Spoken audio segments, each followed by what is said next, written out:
साल 2011 में जनगणना हुई। इस जनगणना के मुताबिक भारत में लगभग 11 करोड़ आदिवासी थे। इनमें से 50 लाख से ज्यादा लोगों ने अपना धर्म हिंदू के बजाय सरना बताया था। चूंकि जनगणना फॉर्म में दूसरे धर्मों की तरह सरना के लिए कोई कॉलम नहीं था, इसलिए उन्होंने अपना धर्म अन्य भर दिया और मांग की कि भारत सरकार हिंदू, मुस्लिम, क्रिश्चियन, जैन, सिख और बौद्ध की तरह सरना धर्म को भी मान्यता दे दे।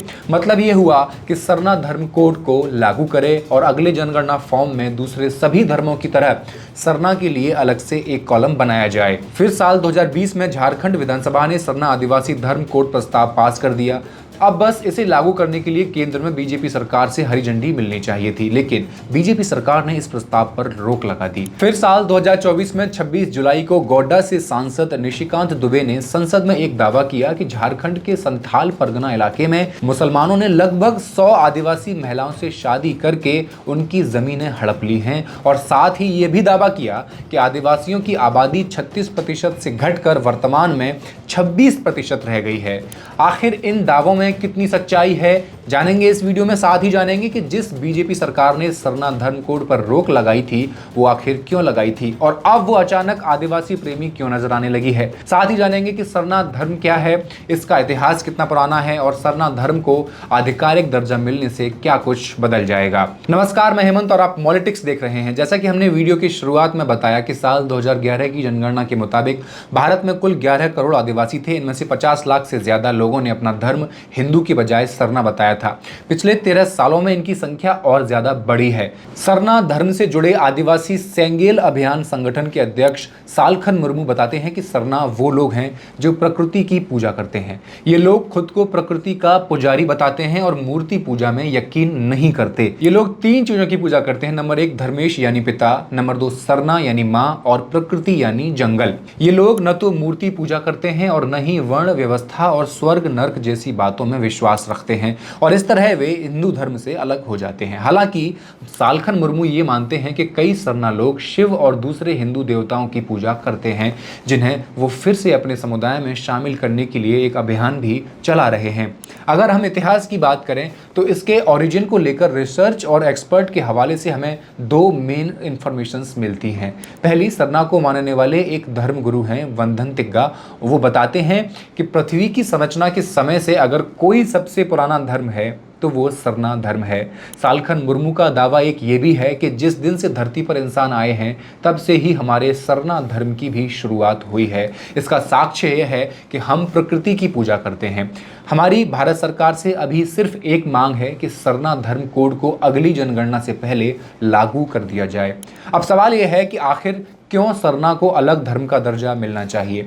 देखिए, जब 1871 में पहली बार देश में जनगणना हुई थी तो उस वक्त आदिवासियों के लिए अलग से धार्मिक कोड की एक व्यवस्था की गई थी। 1951 की जनगणना में आदिवासियों को अलग धर्म की बजाय हिंदू धर्म की ही शेड्यूल्ड ट्राइब्स यानी एसटी कहा जाने लगा। इसके साथ ही जनगणना में धर्म को लेकर एक अलग से अन्य कैटेगरी बनाई गई। 2011 की जनगणना में 79 लाख लोगों ने धर्म के कॉलम में अन्य भरा था। रांची यूनिवर्सिटी में प्रोफेसर रहे कर्मा ओराव इस पर कहते हैं कि सरना धर्म को मान्यता मिलनी चाहिए क्योंकि 2011 की राष्ट्रीय जनगणना के मुताबिक सरना धर्म को मानने वालों की संख्या जैन धर्म को मानने वालों से भी ज्यादा है, इसलिए इसे भी धर्म का दर्जा मिल जाना चाहिए। झारखंड मुक्ति मोर्चा पार्टी के विधायक दीपक बिरु बताते हैं कि 2016 में केंद्र सरकार ने कहा था कि आदिवासी समुदाय के लोग 6 में से किसी एक धर्म को चुन सकते हैं, अलग से कॉलम नहीं जोड़ा जाएगा। ऐसे में हमारी मांग है कि जब सरना हमारा धर्म है तो हम क्यों जबरदस्ती दूसरे धर्म को मानने लगें। इन लोगों का मानना है कि सरना को अलग धार्मिक समुदाय के रूप में मान्यता मिलने से उनकी भाषा और इतिहास को बेहतर सुरक्षा मिल सकेगी। आदिवासियों की धार्मिक पहचान बचाने के लिए भी ये बहुत जरूरी है। अब सवाल ये है कि जब सरना एक अलग धर्म होने के लिए सारी जरूरतें पूरी कर रहा है तो केंद्र में बीजेपी सरकार ने साल 2020 में सरना धर्म कोड के प्रस्ताव पर रोक क्यों लगा दी है। देखिए, बीजेपी सरकार वही करती है जो आरएसएस को मंजूर हो। केंद्र सरकार ने इस प्रस्ताव पर भले ही साल 2020 में रोक लगाई, लेकिन आरएसएस इस पर पहले ही रोक लगा चुकी थी। साल 2015 में संघ के सर कार्यवाहक कृष्ण गोपाल ने रांची में हुई अखिल भारतीय कार्यकारी मंडल की बैठक में पहले ही कह दिया था कि सरना कोई धर्म नहीं है, आदिवासी भी हिंदू धर्म कोड के अधीन है, इसलिए उनके लिए अलग से धर्म कोड की कोई जरूरत नहीं है। इसके अलावा 2020 में सर संघचालक मोहन भागवत ने भी झारखंड में कहा था कि अगले जनगणना में धर्म वाले कॉलम में आदिवासी अपना धर्म हिंदू लिखें। इसके लिए संघ देश भर में अभियान चलाएगा। बॉस ने मना कर दिया था तो सरकार का कोई मतलब ही नहीं बनता था कि इस प्रस्ताव को मंजूरी दे दे। चलिए अब हम अपने आखिरी सवाल पर आते हैं, जिसमें दावा किया गया कि मुसलमानों ने 100 आदिवासी महिलाओं से शादी कर ली है और उनकी जमीन हड़प ली है। साथ ही अब आदिवासियों की आबादी भी 36% से घटकर वर्तमान में 26% रह गई है। इसमें कितनी सच्चाई है ये जानते हैं। तो इस साल नवंबर में झारखंड विधानसभा के चुनाव हैं। ऐसे में भाजपा ने चुनाव जीतने के लिए तमाम हथकंडे अपनाना शुरू कर दिया है। इसके लिए अपने बयानों से तमाम दिग्गज नेता जमकर प्रोपेगेंडा फैलाने में जुट गए हैं। इसमें प्रधानमंत्री नरेंद्र मोदी समेत निशिकांत दुबे, बाबूलाल मरांडी और अमित शाह शामिल हैं। कहीं ना कहीं यह केंद्रीय सत्ता द्वारा धार्मिक उन्माद फैलाकर सत्ता हथियाने की रणनीति है। हालांकि प्रदेश में अब तक बीजेपी सरना धर्म बनाम क्रिश्चियन, आदिवासी पुरुष बनाम आदिवासी महिला व सरना को सनातन बताने में नाकाम रही। ऐसे में भाजपा ने आदिवासी बनाम मुसलमान करने की नई नीति अपनाई है। लेकिन सवाल है कि आदिवासियों को जनगणना में आदिवासी बताने से घबराने वाली सरकार आदिवासियों का क्या भला कर पाएगी? भाजपा और उसके नेताओं का कहना है कि बांग्लादेशी संथाल परगना में घुसकर आदिवासी महिलाओं के साथ शादी करके प्रदेश में रच बस रहे हैं। भाजपा वाले कह रहे हैं कि बांग्लादेशी आदिवासी आबादी को खतरा पहुंचा रहे हैं, लेकिन झारखंड तो कहीं से भी बांग्लादेश के साथ बॉर्डर शेयर नहीं करता। झारखंड पूरी तरह से बिहार, उत्तर प्रदेश, ओडिशा, छत्तीसगढ़ और पश्चिम बंगाल के साथ बॉर्डर शेयर करता है। ऐसे तो बीजेपी के लोग नेपाल की आबादी को भी घुसपैठिए कहकर हल्ला मचा सकते थे, लेकिन इससे उनको कोई चुनावी फायदा नहीं होता।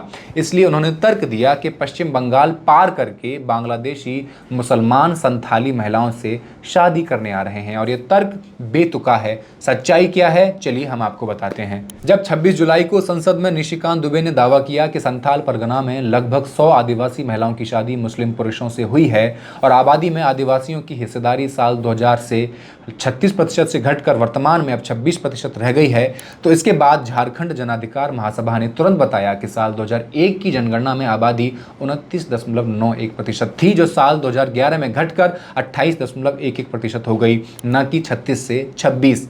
100 आदिवासी महिलाओं की मुसलमानों से शादी का दावा भी फर्जी निकला।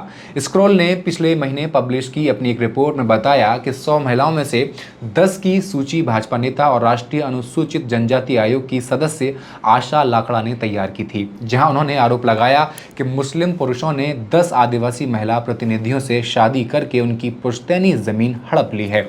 स्क्रॉल ने सभी 10 प्रतिनिधियों से संपर्क किया और पाया कि दावे झूठे थे। चूंकि मरांडी सहित 3 महिलाओं ने आदिवासी पुरुषों से शादी की थी और एक ने हिंदू पुरुष से शादी की थी। शेष 6 ने हालांकि मुसलमानों से शादी की थी, लेकिन उनके पास अपने पतियों को देने के लिए कोई पारिवारिक जमीन नहीं थी। आप इन झूठे भ्रामक दावों को फैलाने का कारण समझ सकते हैं, चूंकि झारखंड में इस साल के अंत में विधानसभा चुनाव होने वाले हैं। सत्तारूढ़ झारखंड मुक्ति मोर्चा को हराने के लिए भाजपा को संथाल परगना में महत्वपूर्ण सेंध लगाने की जरूरत है। यह वह क्षेत्र है जो विधानसभा में दूसरे सबसे ज्यादा विधायक भेजता है। इस क्षेत्र की 18 सीटों में से झारखंड मुक्ति मोर्चा और उसकी सहयोगी कांग्रेस के पास 13 सीटें हैं। इस पर सामाजिक कार्यकर्ता मोहम्मद आज़ाद का कहना है कि झामुमो और कांग्रेस गठबंधन आदिवासी और मुस्लिम मतदाताओं को एक साथ लाता है और भाजपा इस एकता को तोड़ना चाहती है। भाजपा अतार्किक बहस लाकर झारखंडी जनता के जायज सवाल गायब कर रही है। मानव तस्करी के सवाल, संसाधनों में बराबरी के बंटवारे का सवाल, बांग्लादेश को बिजली सप्लाई के लिए बन रहे अडानी प्रोजेक्ट के लिए आदिवासियों का विस्थापन क्यों, इसका सवाल, ये सारे सवाल गायब करके आदिवासी बनाम मुस्लिम की लड़ाई को तेज किया जा रहा है और आदिवासी महिलाओं को अपनी जीत के लिए मोहरा बनाया जा रहा है। फिलहाल के लिए इस वीडियो में बस इतना ही। मिलते हैं ऐसी ही किसी इंटरेस्टिंग टॉपिक के साथ। ये कहानी लिखी थी हमारे साथी आसिफ ने। अगर वीडियो आपको अच्छी लगी हो तो अपने दोस्तों के साथ शेयर कर दें और आपके इस टॉपिक पर क्या विचार हैं हमें कमेंट सेक्शन में लिखकर ज़रूर बताएं। पॉलिटिक्स को सब्सक्राइब करना ना भूलें। शुक्रिया।